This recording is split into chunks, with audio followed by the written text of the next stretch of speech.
बता दिया जाए आपका, चूंकि अंतर्राष्ट्रीय संगठन पहले से चल रहा है। बंद कर दीजिए भाई अब।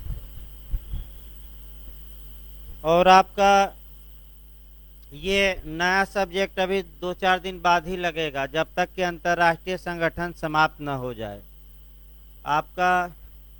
और आज से जो क्लास का शेड्यूल रहेगा आपका, अंतर्राष्ट्रीय संगठन तो चलेगा ही, इसके बाद 10:30 बजे से एविडेंस चलेगा, और उसके बाद से आपका आज से आईपीसी भी लग जाएगी लास्ट में, और फिर 12:15 बजे से आपका प्रकाश सर का जीएस चलेगा। तो जो लोग भाई, यानी कि आपका एपीओ पहले आएगी वैकेंसी यूपी की, अगले माह आ जाएगी, क्योंकि पता करवाया गया था और आयोग में एपीओ की वैकेंसी आ गई है, बस विज्ञापन की देर है।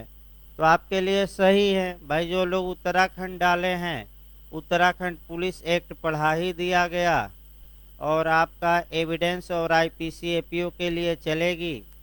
जो लोग भाई जीएस पढ़ना चाहते हैं, इसके बाद जीएस इनको मिल जाएगा। और जो लोग जे की भी तैयारी कर रहे हैं, तो भाई आपका सुबह से इंग्लिश भी चल रही है, यानी कि क्रम आपका सही हो गया है अब। और आइए हम देखते हैं आपका अंतर्राष्ट्रीय संगठन में आपका आज जो पढ़ाया जाएगा, 2-4 अनुच्छेद छूटा है लिखवाते समय, उसको बताएंगे। पहले 2 या 3 दिन लेक्चर दिया जाए, और आपका उसके बाद जितना बचा है मैंने इस हफ्ते शनिवार तक हर हाल में निपटा देना है। अगर नहीं समाप्त होता है तो भाई आपका सभी सब्जेक्ट रोक के और आपका एक दिन लास्ट में एक्स्ट्रा क्लास हम लगा देंगे, क्योंकि भाई सोमवार से आपका हर हाल में नया सब्जेक्ट लगाना ज़रूरी है, क्योंकि भाई यूपी जे का भी दबाव है और इधर एपीओ का भी, इधर आपका उत्तराखंड एपीओ का भी कब हो जाए। तो इसलिए अच्छा यही रहेगा कि इसको निपटा के, और आपका जो लोग एलएलएम डाल रहे हैं भाई, जूरिस्प्रूडेंस वीडियो में है, आपका ऑनलाइन पढ़ाया गया था, वीडियो देख लें। और इंटरनेशनल ऑर्गेनाइजेशन में आपका पढ़ाया ही जा रहा है।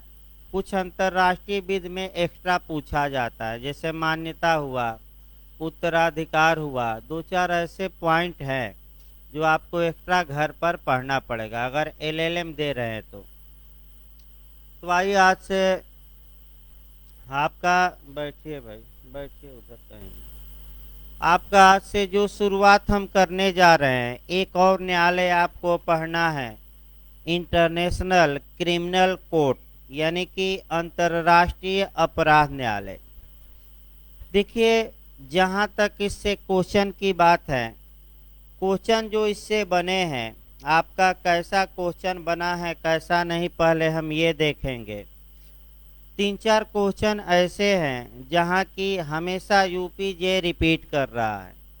जो पहला क्वेश्चन रिपीट कर रहा है, यानी कि उत्तर प्रदेश आपका यूपी जे, वह आपका कर रहा है कि अंतर्राष्ट्रीय संगठन में, नहीं, अंतर्राष्ट्रीय अपराध न्यायालय में कितने न्यायाधीश होते हैं। ये क्वेश्चन आपका, यानी कि अंतर्राष्ट्रीय अपराध न्यायालय में, पहले तो भाई न्यायालय जान लीजिए, नहीं तो नए लोग हमेशा कंफ्यूज रहेंगे। एक न्यायालय है आपका, बता दिया जाए, न्याय का अंतर्राष्ट्रीय न्यायालय, जो संयुक्त राष्ट्र संघ का अंग भी है, और उसको हम डिटेल में बताए थे कि उसमें 5 अध्याय हैं और 70 अनुच्छेद हैं। लगभग हमने 40-50 अनुच्छेदों को बताया भी था, और इस हफ्ते आपका लिखवा भी दिया जाएगा, क्योंकि सबसे बड़ा चैप्टर वही है। इसके बाद हमने आपका ये दूसरा जो न्यायालय है, ये इसको कहते हैं, जो हम पढ़ाने जा रहे हैं, अंतर्राष्ट्रीय अपराध न्यायालय। इसका मतलब ये हुआ कि अगर अंतर्राष्ट्रीय स्तर पर अपराध किया जाता है, जैसे कि मानवता के विरुद्ध अपराध इत्यादि, तो आपका इसमें सजा इस न्यायालय द्वारा दी जाती है। अब जो क्वेश्चन का मॉडल इसमें बनता है, 4-5 क्वेश्चन एकदम रटे रहिएगा, जो यूपीजे 90% चांस है कि आपका इन्हीं क्वेश्चनों में से आ जाएगा यूपीजे में या एलएलएम में। वह क्वेश्चन आपका पहला क्वेश्चन ये है कि अंतर्राष्ट्रीय अपराध न्यायालय में न्यायाधीशों की अधिकतम संख्या कितनी होती है? तो 18 मारिएगा, अर्थात 18 मार कर आइएगा। एक बार यूपीजे में दोनों के जजों की संख्या पूछ ली गई। एक तो पूछा गया, दो क्वेश्चन आए थे कि न्याय के अंतर्राष्ट्रीय न्यायालय में जजों की संख्या, तो आपको बताया जा चुका है कितना रटवाया गया था, 15। और यही क्वेश्चन अगर घुमा दे और ये पूछे कि अंतर्राष्ट्रीय अपराध न्यायालय में अधिकतम जजों की संख्या कितनी है, तो आप 18 मारेंगे, 18। यानी कि आपका ये दोनों क्वेश्चन एक साथ एक बार यूपीजे में आए हैं। दूसरा जो आपका क्वेश्चन बनता है वह ये बनता है कि अंतर्राष्ट्रीय अपराध न्यायालय द्वारा किसी अभियुक्त को कितना दंड दिया जा सकता है, यानी कि कितनी सजा दी जा सकती है? तो अधिकतम 30 वर्ष तक का कारावास। कितना साल? यानी कि अधिकतम 30 ईयर का आपका कारावास का दंड दिया जा सकता है। यानी कि अंतर्राष्ट्रीय अपराध न्यायालय मृत्यु दंड की सजा नहीं देता। ये दूसरा पॉइंट याद रखना है। तीसरा जो आपका पूछा जाता है कि न्याय के अंतर्राष्ट्रीय अपराध न्यायालय का मुख्यालय कहाँ है, हेड ऑफिस कहाँ है? ये भी क्वेश्चन यूपीजे और जीएस में भी रिपीट किया है, लिखवा भी जाएगा, लेकिन आज समझिए आपका अंतर्राष्ट्रीय अपराध न्यायालय का मुख्यालय हेग में है, यानी कि नीदरलैंड या हालैंड के शहर हेग में। अब आपका जहाँ जहाँ जिसका मुख्यालय है, प्रयास ये करना है कि आप लोग सभी संस्थाओं को लगभग पढ़ चुके हैं, तो आपका एक जगह सबका मुख्यालय तैयार कर लेना है। अब आइए, भारत के उच्चतम न्यायालय का मुख्य स्थान कहाँ होगा, मुख्यालय कहाँ होगा? और अनुच्छेद वाई चलना है, तो किस अनुच्छेद में संविधान के बताया गया है? तो 130। अब चूंकि न्याय के अंतर्राष्ट्रीय न्यायालय को भी आप लोग पढ़ चुके हैं, तो तुरंत दिमाग लगाना चाहिए कि न्याय के अंतर्राष्ट्रीय न्यायालय का मुख्यालय कहाँ होगा, तो भी हेग में होगा। और अंतर्राष्ट्रीय अपराध न्यायालय का भी मुख्यालय कहाँ होगा, हेग में। यानी कि आपका क्वेश्चन हो सकता है दोनों एक साथ पूछ दें। ये आपका क्वेश्चन ये बन सकता है, दो क्वेश्चन बन सकता है कि न्याय के अंतर्राष्ट्रीय न्यायालय का मुख्यालय कहाँ है, तब भी हेग ही मारना है। और अंतर्राष्ट्रीय दंड न्यायालय का मुख्यालय पूछे तो हेग ही मारना है। लेकिन अगर संयुक्त राष्ट्र संघ का मुख्यालय पूछे तो न्यूयॉर्क मारना है। यानी कि सचिवालय हो गया, मुख्यालय हो गया, तो संयुक्त राष्ट्र संघ का मुख्यालय कहाँ है, तो आपका अमेरिका के कहाँ है, न्यूयॉर्क में। तो मुख्यालय हो गया। अब अगला क्वेश्चन जो सामान्य पूछा जाता है, अभी सामान्य बातें चल रही हैं भाई, वह 3 चीजें पूछी जाती हैं। एक पूछी जाती है स्थापना, एक पूछा जाता है कार्य प्रारंभ। यानी कि आपका ये क्वेश्चन यूपीजे में 2-3 बार रिपीट किया है। इसमें 2 डेट हैं। अगर ये पूछे कि अंतर्राष्ट्रीय अपराध न्यायालय की स्थापना कब की गई, तो भाई डेट वाइज याद रखना है, 1 जुलाई 2002 को। यानी कि आपका सन पूछा गया है यूपीजे में कि अंतर्राष्ट्रीय अपराध न्यायालय की स्थापना कब की गई, तो 2002, 2003, 2005 इनमें से कोई नहीं। तो स्थापना अच्छे से याद रखना है और कब स्थापना की गई। डेट वाइज भी मैं बता रहा हूँ, अगर डेट वाइज पूछ ले तो 1 जुलाई 2002। तुरंत आपका कोरिलेट करके भी पढ़ते रहना है, और जो कोरिलेशन यहाँ होगा स्थापना का, वह दो और न्यायालयों का एक साथ याद रखना है।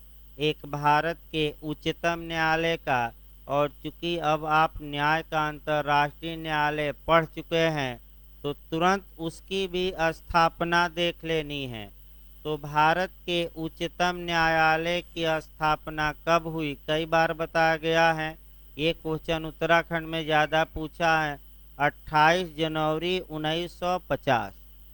और न्याय के अंतर्राष्ट्रीय न्यायालय की स्थापना कब हुई, तो 18 अप्रैल 1946, यानी कि 18 अप्रैल 1946।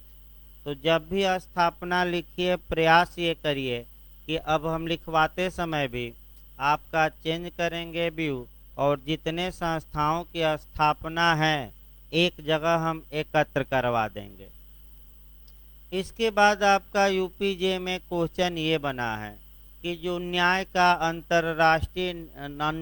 अंतर्राष्ट्रीय अपराध न्यायालय है, ये कब प्रारंभ किया अपना कार्य, यानी कि अपना कार्य कब प्रारंभ किया। तो स्थापना 2002 में होती है, लेकिन अगर यही शब्द घुमा दे कि कार्य कब प्रारंभ किया, तो 1 जुलाई 2003। हमेशा लोग कंफ्यूज रहते हैं, कंफ्यूज नहीं होना है जरा भी, फिर बता दिया जाए।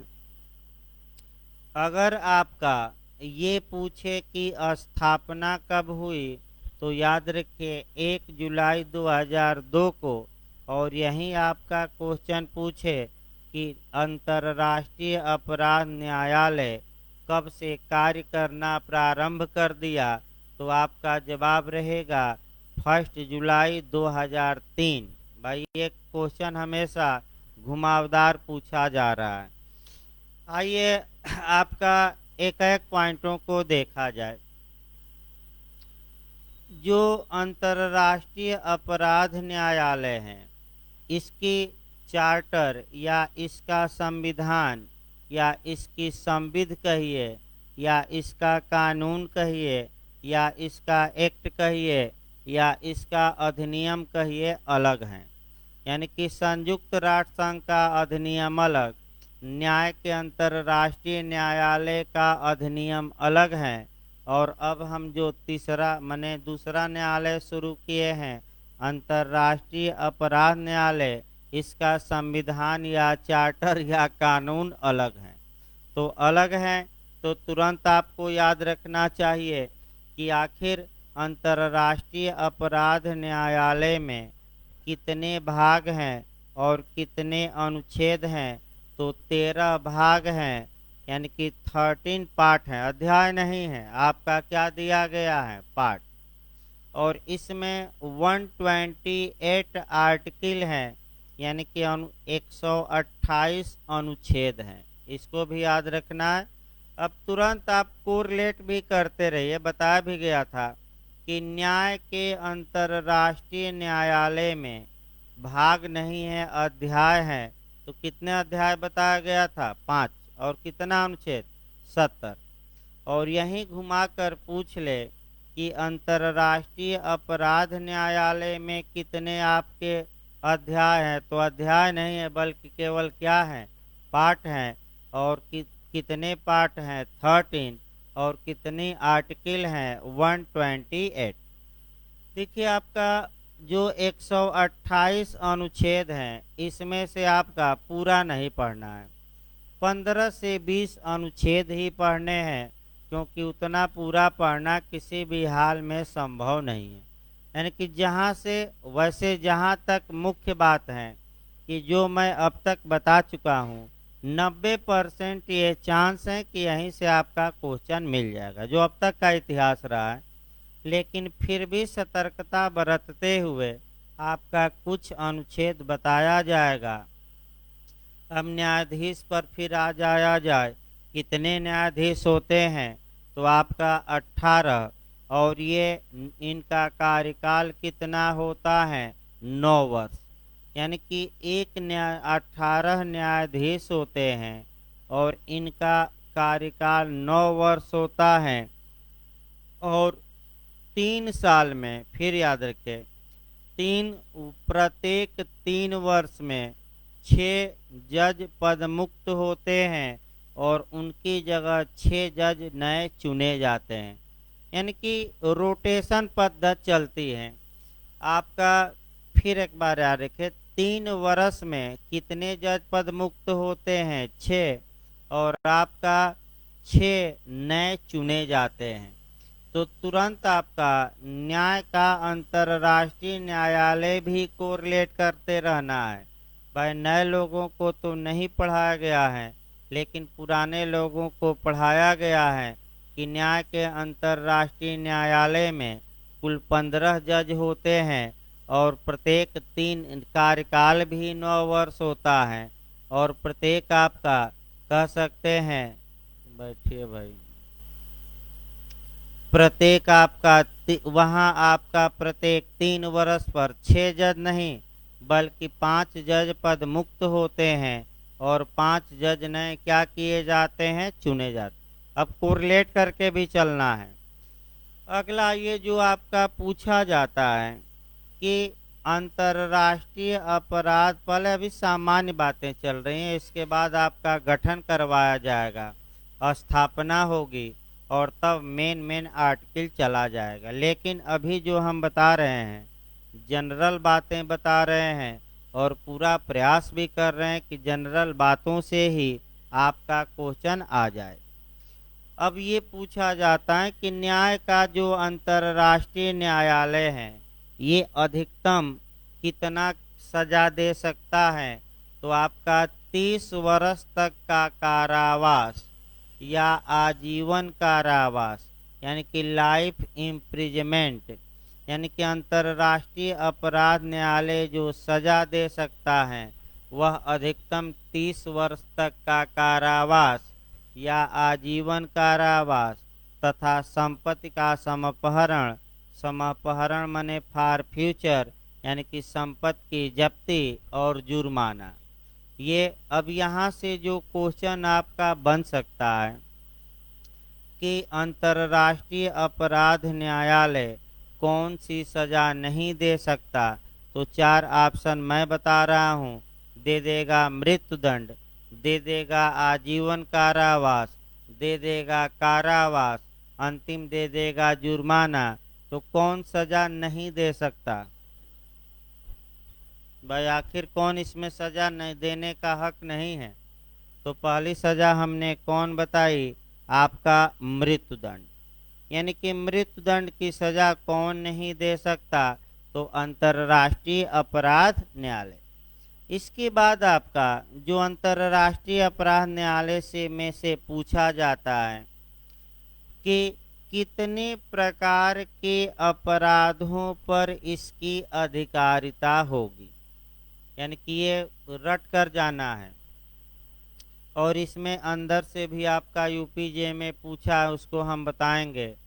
तो अंतर्राष्ट्रीय अपराध न्यायालय को 4 प्रकार के अपराधों पर अधिकारिता होगी।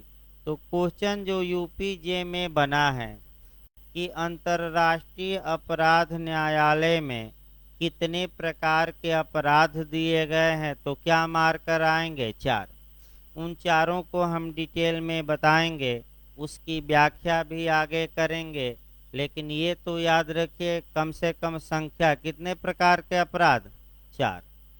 इसके बाद जो आपको पढ़ना है कि अंतर्राष्ट्रीय अपराध न्यायालय में कितने विभाग होते हैं, उसमें भी अधिवक्ता रहेंगे, जज रहेंगे, अधिवक्ता बहस करेंगे, अभियुक्त का बचाव भी दिया जाएगा और अभियुक्त को जो आप आईपीसी की धारा 76 से लेकर 106 तक पढ़ते हैं, जनरल एक्सेप्शन, वो भी आपको कुछ दिखाई देगा। जैसे अगर 18 वर्ष से कम का बालक है और कोई अपराध किया है तो अंतर्राष्ट्रीय अपराध न्यायालय को इस मामले में अधिकारिता नहीं होगी।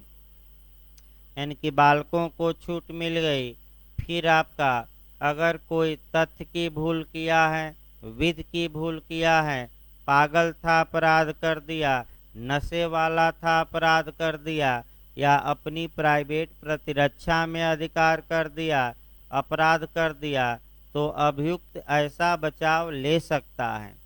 यानी कि इसका मतलब ये हुआ कि जब भी अब अंतर्राष्ट्रीय अपराध न्यायालय पढ़िए, आपका जब अभियुक्त के बचाव का मामला आए, तो आप आईपीसी की धारा कहाँ से कहाँ तक दिमाग में बैठाए रहेंगे, 76 से लेकर 106। ये भी आपका कह सकते हैं कि अच्छा प्रावधान है। इसके बाद आइए शुरू किया जाए। अंतर्राष्ट्रीय जो अपराध न्यायालय हैं, उसमें आपको जो मुख्य रूप से देखना है, सबसे पहले इस न्यायालय की स्थापना हम कराते हैं, और स्थापना में आपका ये देखना है कि कैसे ये न्यायालय स्थापित हुआ। यानी कि आपका एक इतिहास पहले जानना पड़ता है। यानी कि इतिहास आपका जानना पड़ता है कि ये जो न्यायालय है, इंटरनेशनल क्रिमिनल कोर्ट, आखिर ये कैसे स्थापित किया गया।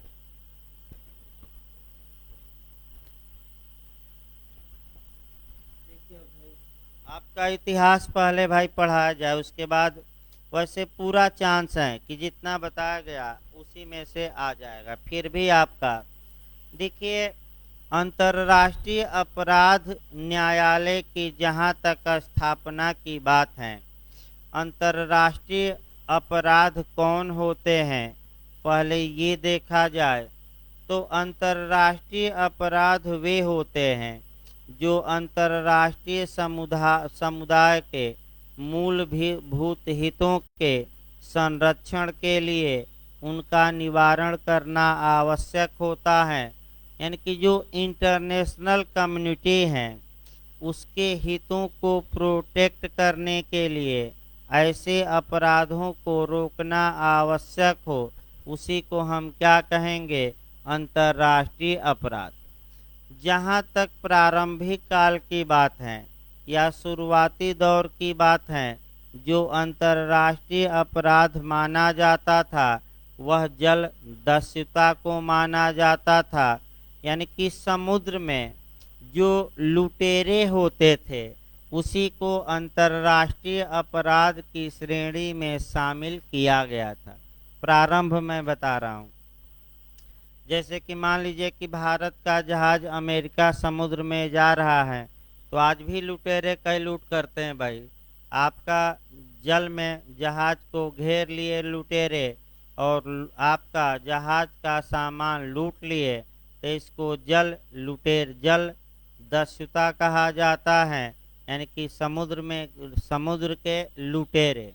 और कई फिल्मों में आप देखे भी होंगे कि समुद्र के लुटेरे सक्रिय रहते हैं। इसके लिए देश तमाम कार्य करते हैं, अपनी जहाज़ों को भेजते हैं। आपका अमेरिका भी तमाम जहाज़ों को तमाम जगह अपना भेजा है। तुरंत वहाँ से सूचना आई, तुरंत हवाई जहाज़ या हेलीकॉप्टर या जहाज़ तेज़ी से पहुँचता है।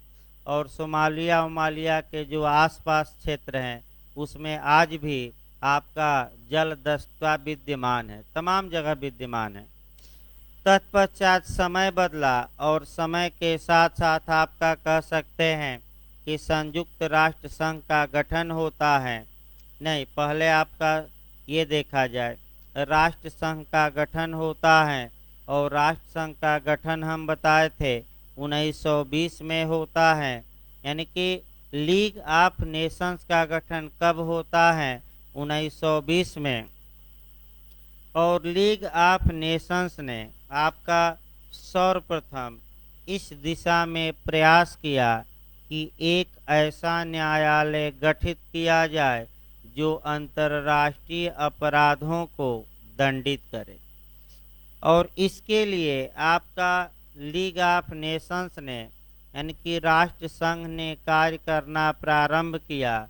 और 1937 ईस्वी में एक ड्राफ्ट बनाया गया। ड्राफ्ट का मतलब हुआ एक नमूना बनाया गया, एक मॉडल बनाया गया, एक खाका बनाया गया, या उसको प्रारूप कहा जाता है। जैसे कि आपका पूछा भी जाता है कि आईपीसी का प्रारूप किसने बनाया, तो आज बताया ही जाएगा लॉर्ड मैकाले। एविडेंस का प्रारूप किसने बनाया, बिहार जे में बना था इस बार, तो स्टीफेन ने बनाया।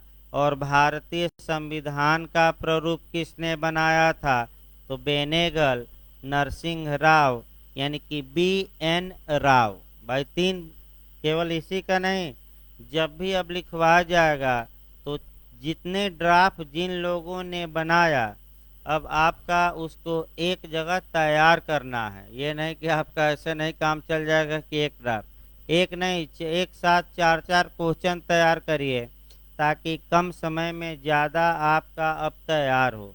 क्योंकि अब समय ज़्यादा नहीं बचा और सिलेबस भी ज़्यादा है, तो प्रयास करिए कि एक साथ चार चार पाँच पाँच क्वेश्चन क्या करिए, तैयार। इसके बाद आपका ड्राफ्ट तो तैयार हो गया, लेकिन अंतर्राष्ट्रीय अपराध न्यायालय बन नहीं पाया। तत्पश्चात द्वितीय विश्व युद्ध शुरू हो गया। द्वितीय विश्व युद्ध के बाद एक संगठन बना जो आज भी अस्तित्व में है, UNO, यानी कि संयुक्त राष्ट्र संघ का निर्माण किया गया। और संयुक्त राष्ट्र संघ के तहत 6 मुख्य अंग थे संयुक्त राष्ट्र संघ के, बता दिया गया है। और इसकी बैठक, इसकी जो 6 अंगों में महासभा महत्वपूर्ण है ये भी, और महासभा की बैठक पूछा जाता है तो बताया गया था ना कब से शुरू होती है। भाई संयुक्त राष्ट्र महासभा UNGA, अभी मोदी जी भी आपका जाकर वहाँ पूरा एक चौरा किए थे, आपने देखा कि पूरा सबको लताड़े, यानी कि बिना नाम लिए इधर चीन को लताड़े, उधर पाकिस्तान को भी, और दोनों बौखला गए। और विदेश मंत्री और तमाम लोग क्या कर रहे थे, यानी कि जब लताड़ लग रही थी तो आपका टीवी पर ज़्यादातर पाकिस्तान के जो विदेश मंत्री बैठे थे उनका चेहरा देखिए, सिर नीचे करके सुन रहे थे, ऊपर नहीं किए। क्योंकि ये सही बात है कि आतंकवाद का समर्थक, पोषक और सब कुछ कौन है, पाकिस्तान। लेकिन वो भूल गया है कि एक दिन ये आतंकवाद उसी को खा जाएगा। यानी कि एक दिन देखिएगा, आपका ज़्यादा देर अब नहीं है, आपका जल्दी ही वहाँ भी सैनिक मारे जा रहे हैं, भारत से ज़्यादा सैनिक। और रोज़ आपका बलूचिस्तान में और तमाम जगहों पर जो वहाँ उग्रवादी गुट हैं वह पाकिस्तान के सैनिकों को निशाना बना रहे हैं। आगे चलिए। जब संयुक्त राष्ट्र संघ 24 अक्टूबर 1945 को स्थापित हो गया तो फिर से प्रयास शुरू हुआ, और ये हुआ कि फिर से प्रयास शुरू हुआ, और ये हुआ कि एक ऐसा न्यायालय बनाया जाए जो अंतर्राष्ट्रीय अपराधों के लिए दंड का प्रावधान करता हो, सक्षमता है। तो ऐसी दशा में संयुक्त राष्ट्र संघ की महासभा ने एक संकल्प या रिजोल्यूशन पास किया, और रिजोल्यूशन पास करके 1950 ईस्वी में, याद ही नहीं, देखिए कितने सालों बाद बना है।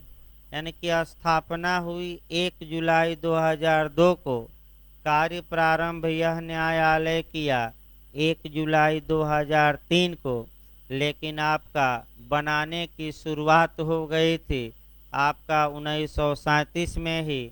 और जब संयुक्त राष्ट्र संघ बना तो 1950 में इस न्यायालय के निर्माण की शुरुआत हो गई थी। तो महासभा अभी हमने बताया, फिर महासभा के बारे में आइए। महासभा के बारे में फिर 2-3 नियम जानिए, बताया गया है। महासभा संयुक्त राष्ट्र संघ की कार्यपालिका कही जाती है कि विधायिका की न्यायपालिका। तो विश्व विधायिका किसको कहा जाता है, महासभा। महासभा में जितने संयुक्त राष्ट्र संघ के देश हैं वे सभी देशों के प्रतिनिधि होते हैं, तो तुरंत बताना है वर्तमान में कितने देश हैं महासभा में। 193। तो यूएनओ के जितने देश। जो ज़्यादा पूछा जाता है कि महासभा में एक देश अपने अधिकतम कितने प्रतिनिधियों को भेज सकता है, तो कितना बताया गया था? 5। भाई रटे रहे, कितने प्रतिनिधि? 5। ये जो महासभा है इसकी बैठक, प्रत्येक सामान्य बैठक, विशेष तो बुलाई जा सकती है, अलग बात है। सामान्य बैठक कब होती है ये भी आपको कई बार बताया गया, तो गलत ना हो। तो प्रत्येक वर्ष सितंबर के तीसरे मंगलवार, और सभी राष्ट्राध्यक्षों को दिया जाता है मौका कि आकर अपनी बातों को रखिए। पाकिस्तान ने भी रखा, वो रिकॉर्डेड वीडियो चलाया गया, गए नहीं इमरान खान, लेकिन भारत के पीएम को भाई एक पंथ कई काज थे, यानी कि कई मीटिंग करनी थी, कई लोगों से मिलना था, अफगानिस्तान पर भी नकेल लगाने के लिए बात करनी थी, पाकिस्तान पर भी तो चले गए, और आपका तुम रहे भी और भाषण भी दिए और फिर वापस लौट आए। यानी कि आपका समय दिया जाता है कि भाई हर एक राष्ट्राध्यक्ष को इस समय अब एक ही बार नहीं पहुंचना है, लेकिन प्रतिनिधि वहां आपके रहते हैं। अगला देखिए, तो संयुक्त राष्ट्र संघ की महासभा ने एक संकल्प पास किया, और संकल्प पास करके 1950 ईस्वी में 1950 में इंटरनेशनल लॉ कमीशन, यानी कि अंतर्राष्ट्रीय विधि आयोग। अब तुरंत आपका जैसे ही आपका इंटरनेशनल लॉ कमीशन पढ़िए, बताया भी जाएगा आगे, वैसे ही आपको भारतीय विधि आयोग भी पढ़ लेना है। तो अंतर्राष्ट्रीय विधि आयोग क्या करता है? तो इंटरनेशनल लॉ कमीशन का ये कार्य है कि वह कानूनों की परीक्षा करे, कौन से कानून अब बनने चाहिए, और नए नए कानूनों का मॉडल बना के, मॉडल यानी कि ड्राफ्ट बना के किसको सौंपे? महासभा को।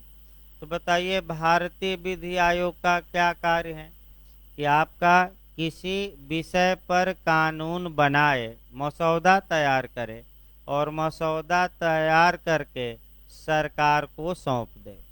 तो कौन भारतीय विधि आयोग यही कार्य करता है।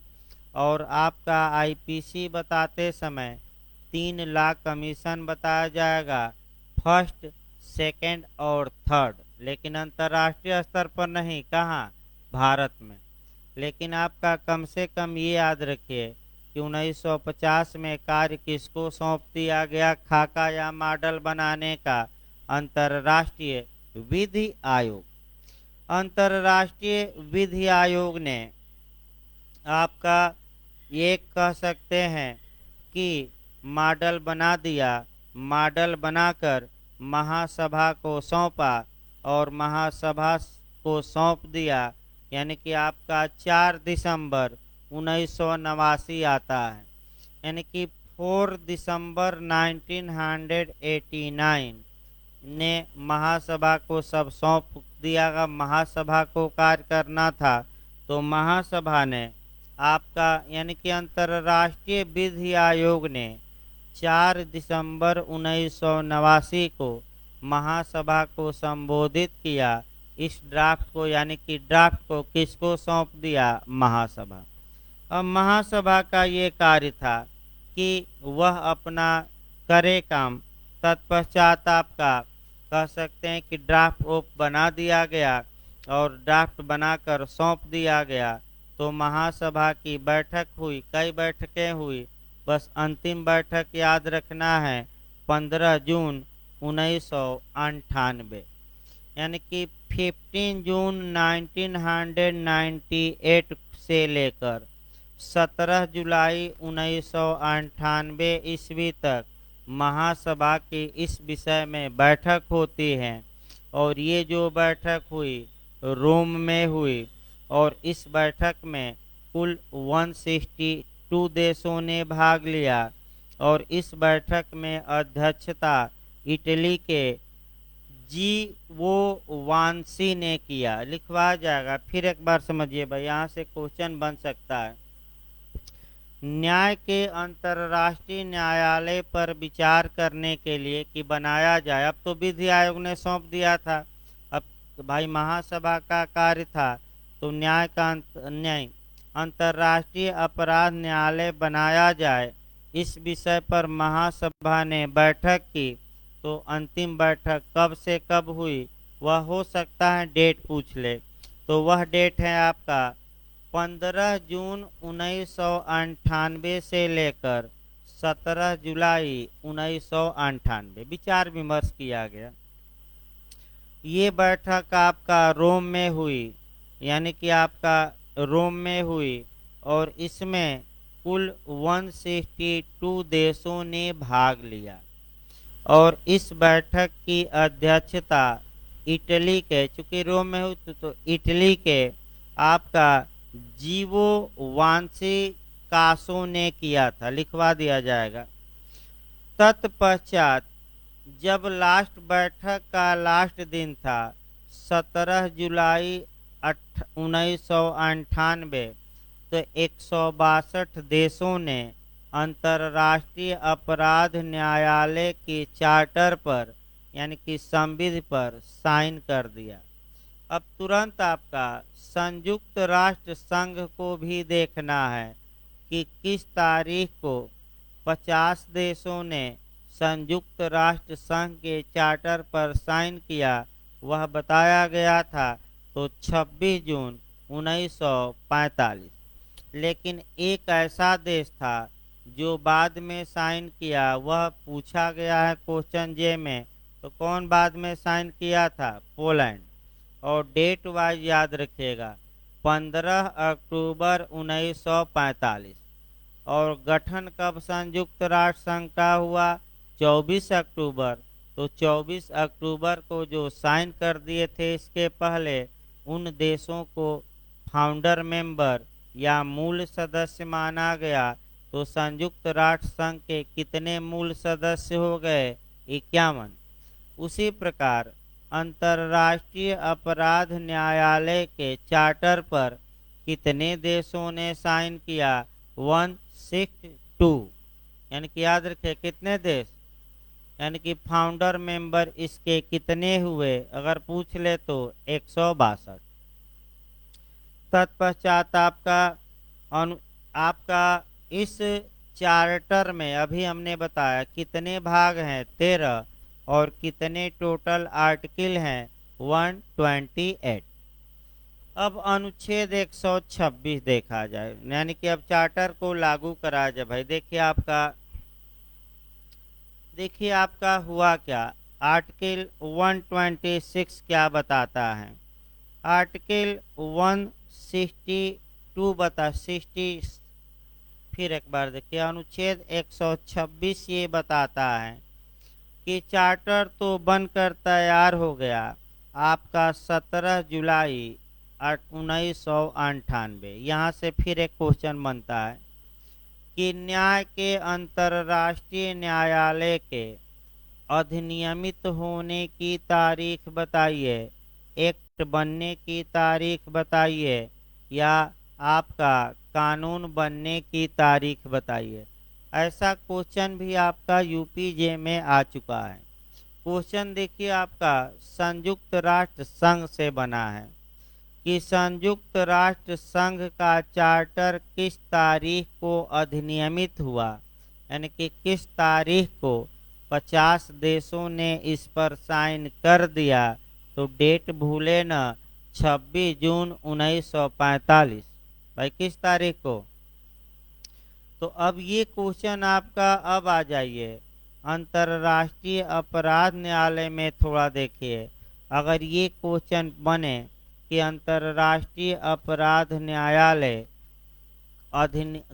अंतर्राष्ट्रीय अपराध न्यायालय किस तारीख को अधिनियमित हुआ, एक्टेड हुआ, कानून के रूप में आया, तो 17 जुलाई 1998 मार कर आइएगा। कितने देशों ने साइन कर दिया?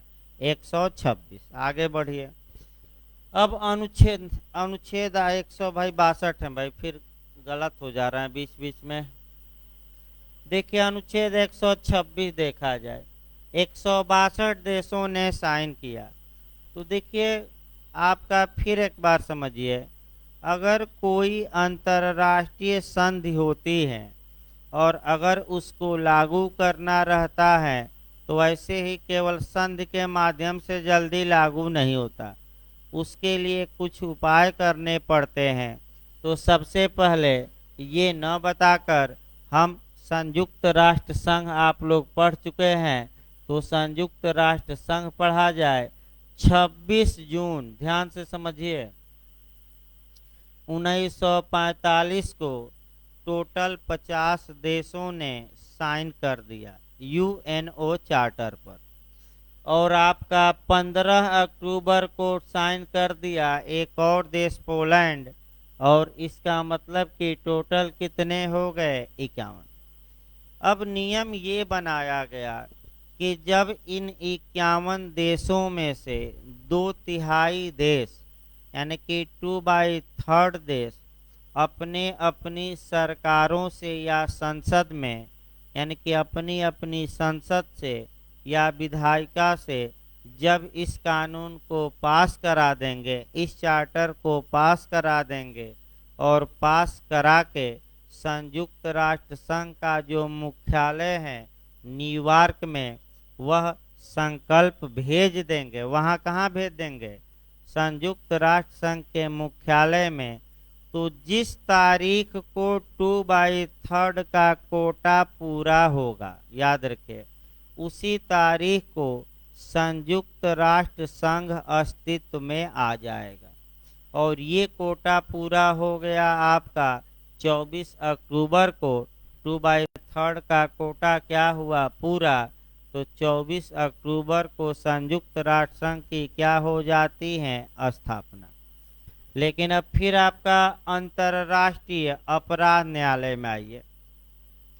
कुल 162 देशों ने साइन किया, तो अनुच्छेद 126 ये बताता है कि जब कम से कम 60 देश इसका क्या कर दें, अनुसमर्थन, तो जिस तारीख को 60 देश अनुसमर्थन कर देंगे उसके अगले महीने हाँ, ये फिर एक बार देखिए, जिस तारीख को 60 देश अनुसमर्थन कर देंगे इस संधि का या इस चार्टर का, उस तारीख के अगले महीने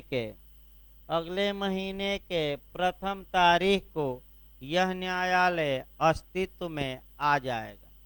इसका मतलब ये हुआ कि अंतर्राष्ट्रीय न्यायालय की स्थापना कब होगी।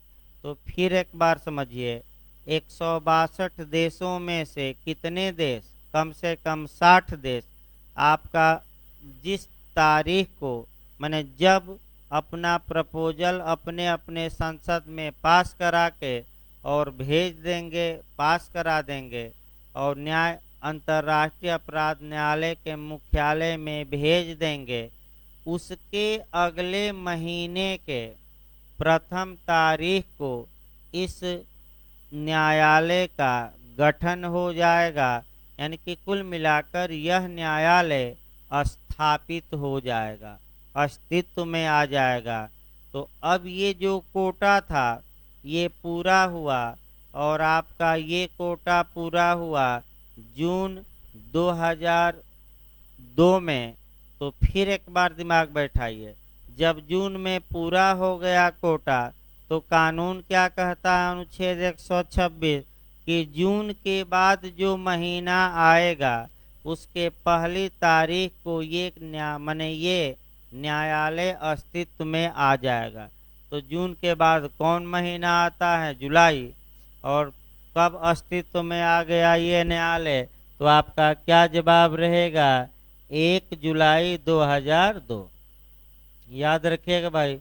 तो आपका क्वेश्चन यहाँ भी बनता है कि किस तारीख को अस्तित्व में आया, तो 1 जुलाई 2002 मार कर आइएगा। अब आइए, अभी न्यायालय बना अब जब बन गया तो इसमें भाई जज की नियुक्ति होगी, क्लर्क इत्यादि कर्मचारी बनेंगे, तब तो काम करेगा। अभी तो बस ये हुआ 1 जुलाई 2002 को किस न्यायालय की स्थापना हो गई, यानी कि स्थापना कब हुई, तो 1 जुलाई 2002 को। अब जजों की नियुक्ति की जाएगी, जज उसमें बैठेंगे, कार्य प्रारंभ होगा। तो जजों की नियुक्ति करते करते और सारी व्यवस्था करते करते आपका समय लगा, तो समय लगा तो कम से कम 1 साल समय लग गया।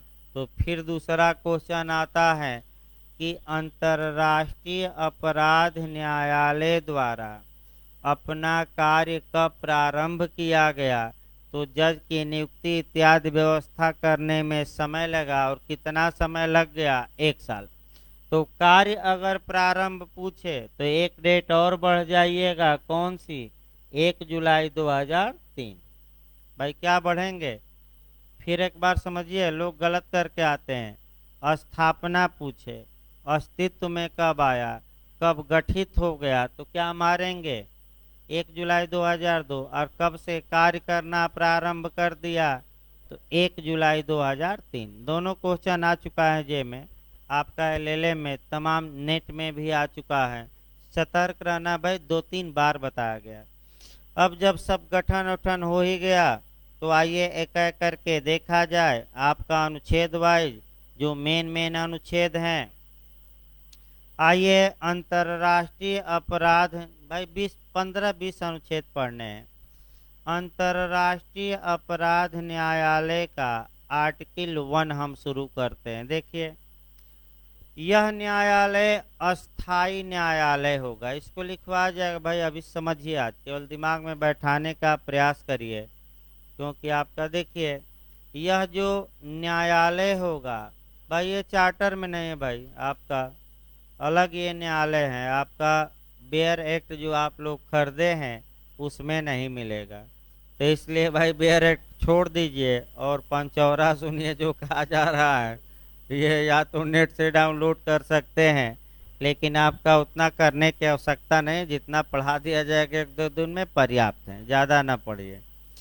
देखिए आपका अनुच्छेद 1 क्या कहता है कि यह न्यायालय अस्थाई न्यायालय होगा। ये नहीं कि 5 दिन के लिए बनाया गया, ये कब के लिए बनाया गया है, हमेशा के लिए। दूसरा, इस न्यायालय की अधिकारिता अत्यंत गंभीर अपराधों पर होगी, यानी कि जो सीरियस ऑफेंस हैं, गंभीर अपराध हैं, उन्हीं पर इस न्यायालय की अधिकारिता होगी। तो तुरंत दिमाग में बैठाइए, सामान्य बातों में हमने बताया था कि कितने प्रकार के अपराधों पर इस न्यायालय की अधिकारिता है, दे देगा 2, 3, 4, 5, कितना बताया गया था, 4। भाई रट कर जाइए, चारों हम बताएंगे। कितने प्रकार के अपराधों पर, 4, 4 तो याद रखिए। और यह न्यायालय राष्ट्रीय आपराधिकता का पूरक होगा, यानी कि जो देशों के क्रिमिनल कोर्ट हैं उन्हीं का पूरक होगा। तो तुरंत आपको दिमाग में 2-3 नियम बैठाने हैं। अगर कोई व्यक्ति है और किसी देश के न्यायालय ने उसे सजा दिया है, तो क्या उसे अंतर्राष्ट्रीय अपराध न्यायालय द्वारा उस अपराध के लिए दोबारा सजा दी जाएगी कि नहीं, तो आप लोग बताइए। तो क्या एक ही व्यक्ति को एक ही अपराध के लिए एक से अधिक बार दंडित किया जाएगा? तो बताइए, भारतीय संविधान में यह नियम किस आर्टिकल में समाहित है? प्रोटेक्शन अगेंस्ट डबल जियोपार्डी, दोहरे खतरे से संरक्षण। तो अनुच्छेद 20 का क्लाज 2, कौन सा क्लाज? तो ये नियम कहाँ लागू होगा? अंतर्राष्ट्रीय अपराध न्यायालय में। यानी कि अगर देश में उसे सजा दे दी गई, तो अब आपका कह सकते हैं कि अंतर्राष्ट्रीय अपराध न्यायालय उस पर मुकदमा नहीं चलाएगा। क्यों? क्योंकि एक ही अपराध के लिए 10 न्यायालय थोड़े सजा देंगे। एक अपराध के लिए एक सजा क्या है, पर्याप्त। अगला देखिए अनुच्छेद 1 हो गया। अनुच्छेद 2 देखिए, न्यायालय को एक संधि द्वारा संयुक्त राष्ट्र संघ से संबंधित किया जाएगा जो संविध के राज्य पक्षकारों द्वारा स्वीकृत होगा। यानी कि ये जो न्यायालय है ये संयुक्त राष्ट्र संघ से जोड़ा जाएगा, लेकिन संयुक्त राष्ट्र संघ के सभी सदस्य इसमें नहीं होंगे। केवल वही सदस्य होंगे जो अंतर्राष्ट्रीय अपराध न्यायालय के चार्टर पर क्या किए हैं, साइन। आपका तो कितने देश थे जो साइन किए थे अभी बताया गया, 1 नहीं भाई, अंतर्राष्ट्रीय। अब जब यूएनओ पूछा जाए तब 51 भाई, ये दूसरा न्यायालय चल रहा है। अंतर्राष्ट्रीय अपराध न्यायालय में अब अंतर्राष्ट्रीय अपराध न्यायालय जो बना था वो कितने देशों ने भाग लिया था, तो 162 हम बताए थे। इसका मतलब ये हुआ कि 162 देश आपस में संधि किए और ये न्यायालय गठित हुआ, तो 162 मूल मेंबर हो गए और जो बाद में इस संधि से जुड़ते हैं वे क्या हो जाएंगे, नए सदस्य। 162 तो याद रखिए, कितने मूल सदस्य संख्या थी इस चार्टर की, 162। इसके बाद आर्टिकल 3 मुख्यालय बताता है, तो मुख्यालय कहाँ होगा, तो अभी बताया गया कहाँ होगा, हेग में। कि कौन सा अनुच्छेद बताता है, तो आपका अनुच्छेद नंबर 3। अनुच्छेद कभी नहीं पूछा गया भाई, फिर बता दिया जाए कि अनुच्छेद आज तक के इतिहास में न तो उत्तराखंड ने बनाया, न एलएलए में बना, न यूपीजे में बना, फिर भी 20-25 अनुच्छेद हम बताएंगे। अगला देखिए अनुच्छेद नंबर 4 देखा जाए, न्याय आपका अंतर्राष्ट्रीय अपराध जो न्यायालय होगा यह जुरिस्टिक पर्सन होगा। अब जुरिस्टिक पर्सन का मतलब हुआ विधिक व्यक्ति होगा, पर्सनालिटी इसकी होगी।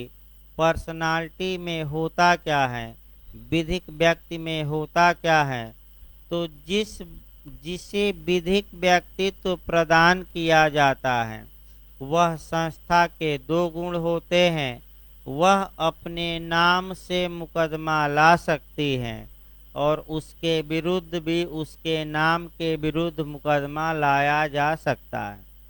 तो भारत में बताइए, भारत संघ विधिक व्यक्ति हैं कि राष्ट्रपति और प्रधानमंत्री? भाई जब आप मुकदमा करेंगे सरकार के खिलाफ तो क्या लिखा जाता है, राष्ट्रपति लिखा जाता है कि प्रधानमंत्री की यूनियन ऑफ इंडिया? हाँ, तो उसी प्रकार आपका अंतर्राष्ट्रीय अपराध न्यायालय भी क्या होगा, लीगल पर्सन होगा, जुरिस्टिक पर्सन होगा। आइए अनुच्छेद 5, जहाँ तक आर्टिकल 5 की बात है इसी में समय लगता है और आर्टिकल 5 को क्रम से याद रखिएगा। देखिए भाई, जहाँ तक अनुच्छेद 5 की बात है, अनुच्छेद 5 से ही क्वेश्चन आपका यूपीजे में बना है। अनुच्छेद 5 उन अपराधों का वर्णन करता है जिन अपराधों पर अंतर्राष्ट्रीय अपराध न्यायालय की अधिकारिता होगी। तो आप लोग थोड़ा भारत में भी चलते रह जाए, भारत के न्यायालयों को किन अपराधों पर अधिकारिता होगी। पहले तो आईपीसी में आपको दिमाग ले जाना है कि आपका आईपीसी में कहाँ बताया गया है कि भारत में ऐसे अपराधों की जांच विचारण न्यायालय करेंगे, सजा भी देंगे।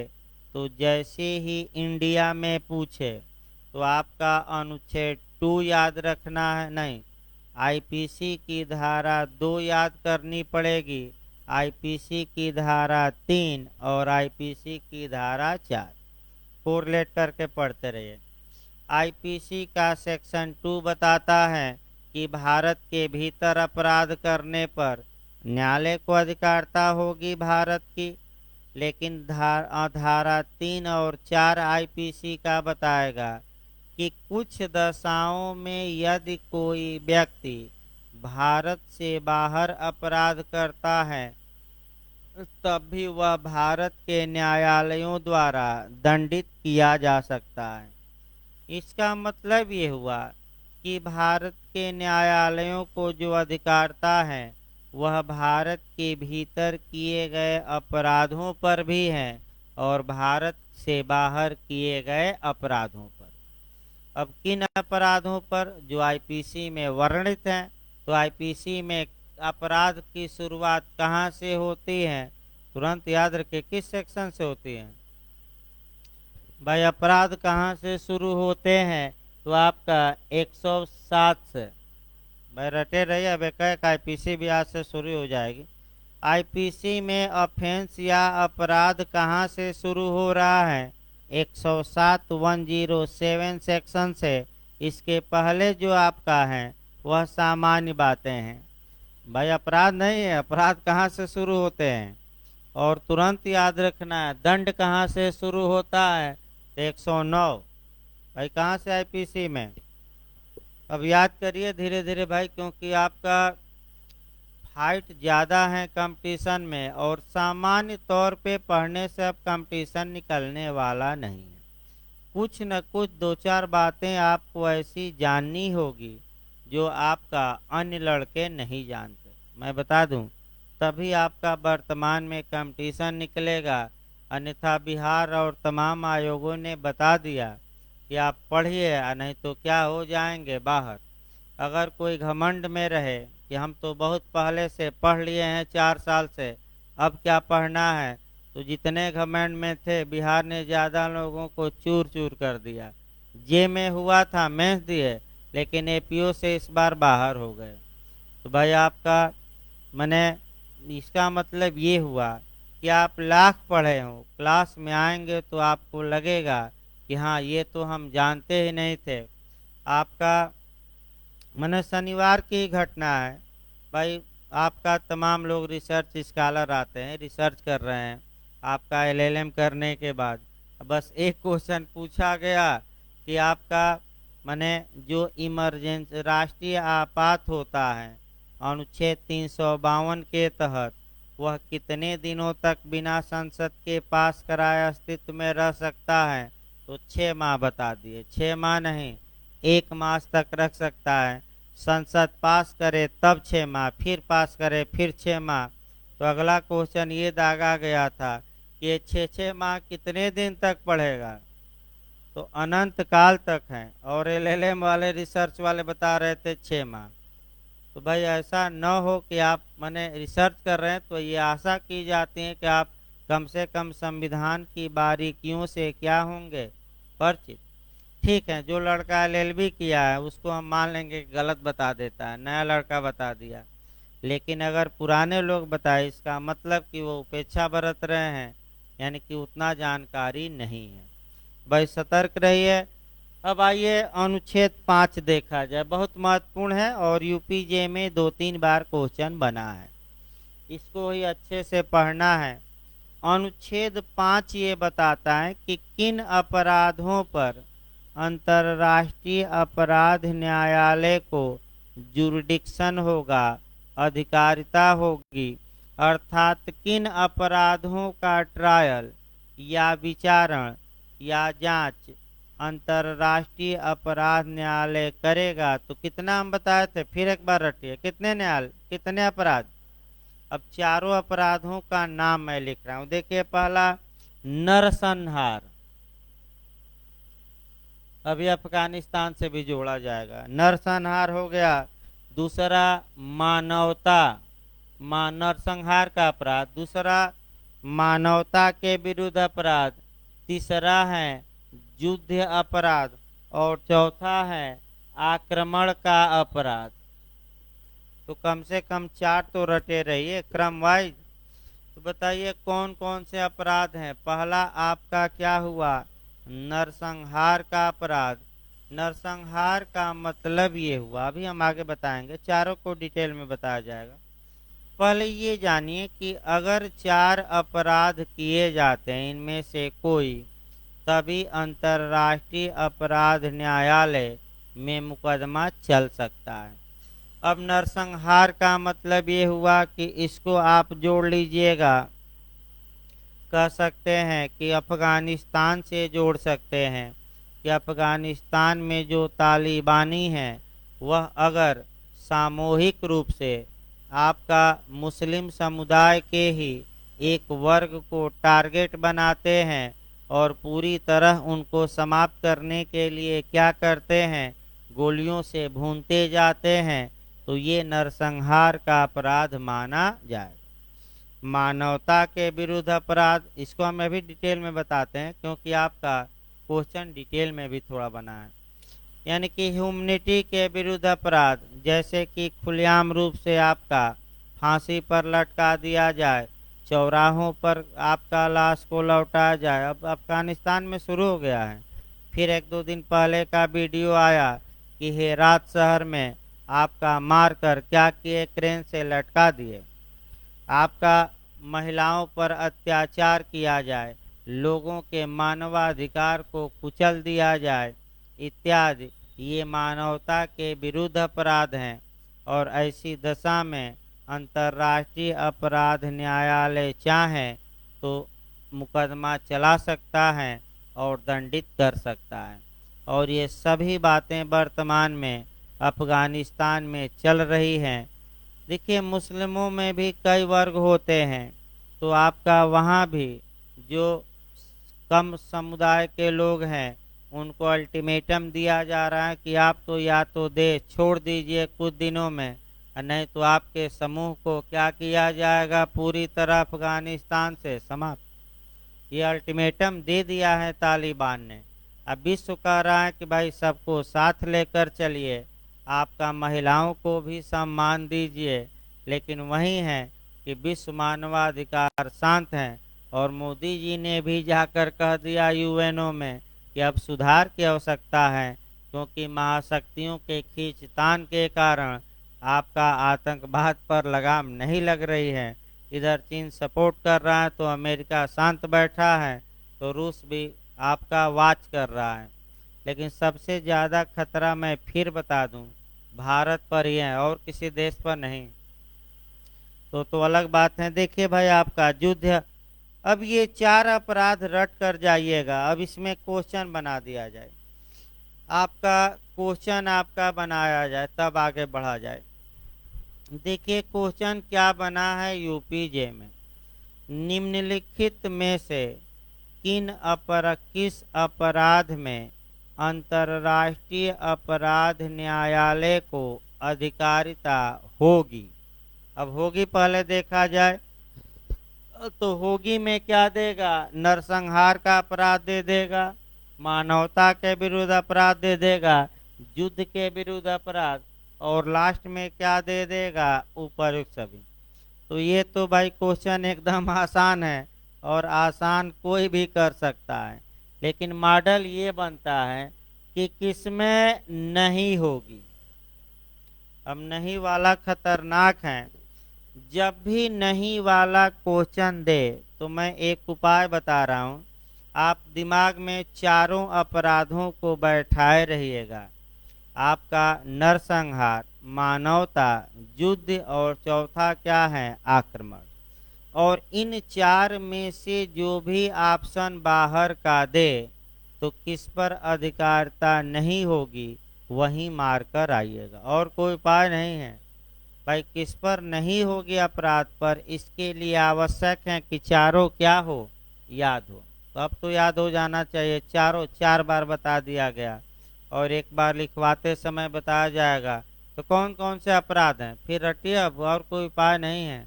तो पहला कौन है, नरसंहार, दूसरा मानवता, तीसरा युद्ध और चौथा आक्रमण। अब आइए कह करके देखा जाए नरसंहार कब कहा जाएगा, इसको डिटेल में बताया गया है। देखिए, नरसंहार का अपराध तब कहा जाएगा जब निम्नलिखित अपराधों में से कोई अपराध किसी व्यक्ति या समूह द्वारा किया जाता है, तो देखिए नरसंहार कैसे किया जाएगा, स्पष्ट वर्णन है डिटेल में। पहला, समूह के सदस्यों की हत्या, यानी कि किसी जाति के, किसी धर्म के, किसी वर्ग के सदस्यों को टारगेट बनाया जाए और उन्हीं की केवल क्या किया जाए, हत्या। तो ये क्या माना जाएगा, नरसंहार। आइए, समूह के सदस्यों को गंभीर शारीरिक मानसिक हानि पहुंचाना, यानी कि किसी विशेष वर्ग को ही टारगेट किया जाए और केवल उन्हीं को नुकसान पहुंचाया जाए, चाहे गंभीर शारीरिक नुकसान या मेंटल नुकसान, ये भी आपका नरसंहार माना जाएगा। तीसरा, जीवन की सामूहिक स्थिति को जानबूझकर ऐसा कर दिया जाना कि इससे पूर्ण या आंशिक रूप से इनका शारीरिक विनाश हो जाए, यानी कि ऐसी नरकीय स्थिति बना देना कि इनका सामूहिक रूप से क्या हो जाए, आपका विनाश हो जाए। तो आपका शारीरिक विनाश कैसे किया जाएगा, इसका मतलब कि ऐसी कंडीशन क्रिएट कर दीजिए, ऐसा कार्य कर दीजिए कि इस जाति या बिरादरी का या वर्ग का पूर्ण रूप से या आंशिक रूप से शारीरिक विनाश हो जाए। तो एक दो तो उदाहरण बनाइए। शारीरिक विनाश करना है तो पॉइजन दे दीजिए, कोई ड्रग्स मिलाकर दे दीजिए, तमाम चीज़ें दवा दे दीजिए, नपुंसक बना दीजिए, ताकि इनका विकास ही न हो, यानी कि ये आगे न बढ़े। एक और उपाय है ये कि दवा देकर नसबंदी कर दिया जाए, या दवा देकर नपुंसक बना दिया जाए, या ऐसे धंधे में ढकेल दिया जाए जहाँ कि इनका क्या हो, शारीरिक विनाश हो। विकलांग बना दीजिए, हाथ काट दीजिए, पैर काट दीजिए, तालिबानियों जैसे चोरी करने पर क्या काट दीजिए, हाथ। अभी आईपीसी में हम बताएंगे कि आपका प्राचीन काल से उठाना है, तो अभी बताया भी जाएगा कि चोरी करने पर हाथ काट दीजिए। देखिए, आपका जो तालिबानी हैं वो ये भी एक बात कह रहे हैं कि जब जो विश्व की सजाएं हैं, जब हम उन देशों की सजाओं के बारे में कुछ नहीं बोल रहे हैं, तो उन देशों का भी कर्तव्य है कि जब हम अपने कुरान के अनुसार सजा दे रहे हैं तो हमारे आंतरिक मामलों में न बोले। लेकिन एक ये भी है वर्तमान समय में कि वर्तमान समय में थोड़ा सभ्यता का विकास भी हो गया है। सजा दीजिए, लेकिन वो प्राचीन जो सजाएं हैं अब उतना समाज में मान्य नहीं है, तो सजा का रूप बदला है, हर एक आपका धर्म में बदला है। तो सजा दीजिए, लेकिन रूप क्या करिए, थोड़ा बदल दीजिए। भाई, सार्वजनिक सजा न देकर आप क्या करिए, गुप्त रूप से फांसी पर लटका दीजिए। तो भारत में बताइए, सार्वजनिक सजा दी जा सकती है कि नहीं? नहीं दी जा सकती। यहाँ तो लोग PIL दायर कर देंगे सैकड़ों, और सुप्रीम कोर्ट सरकार को नोटिस जारी कर देगा कि आपने ये कैसे कर दिया।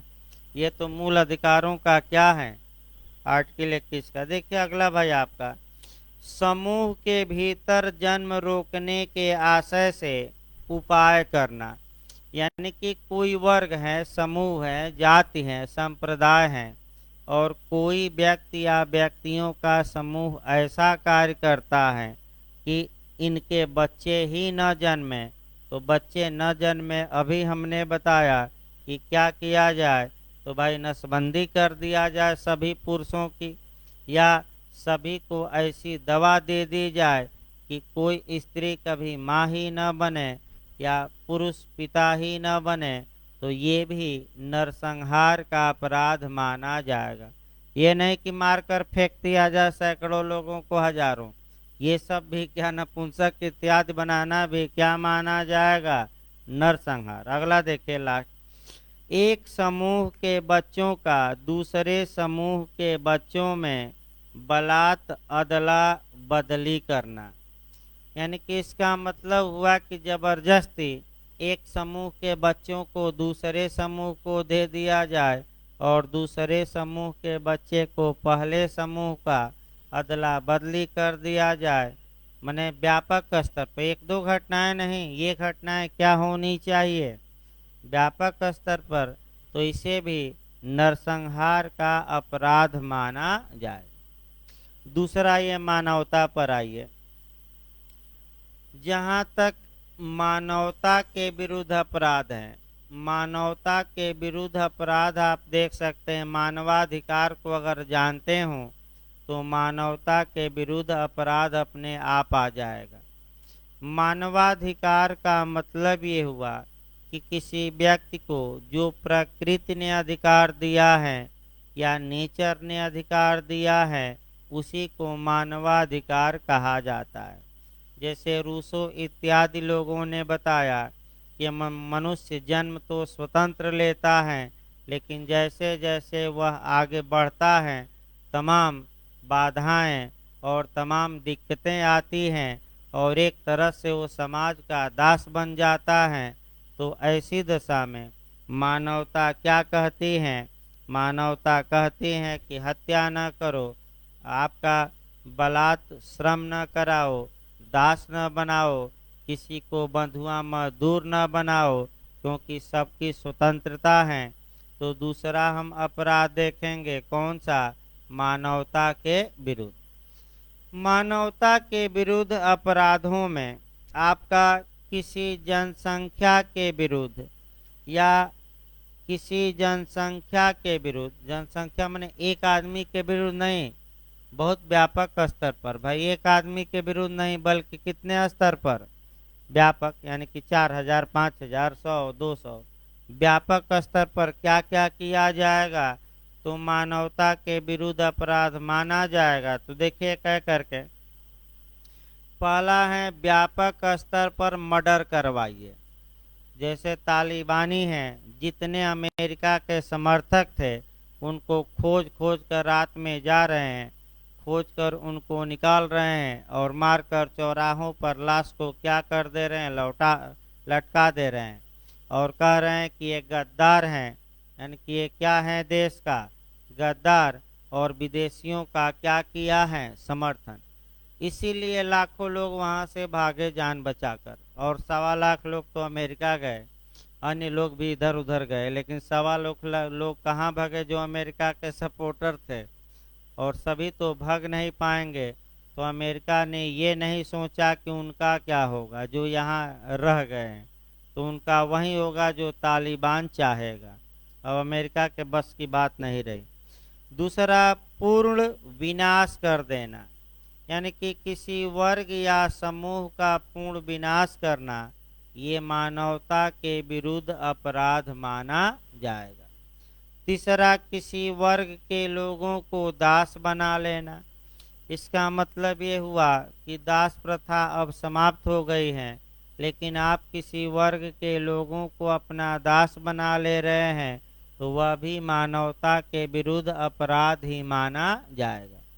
अगला आपका आया, किसी वर्ग की जनसंख्या का बलात् स्थानांतरण करना, यानी कि कोई वर्ग है, धर्म है, जाति है, संप्रदाय है और वो कहीं रह रहा है और जबरदस्ती कह रहे हैं कि यहाँ से जाओ और नहीं तो हम मार देंगे जान से।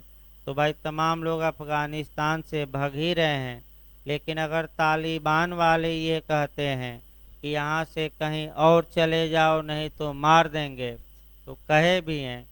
जो हजारा समुदाय के मुस्लिम हैं उनको तालिबान ने धमकी दी है कि आप यहाँ से चले जाइए और नहीं तो 10-12 दिन बाद हम क्या करेंगे? कत्लेआम।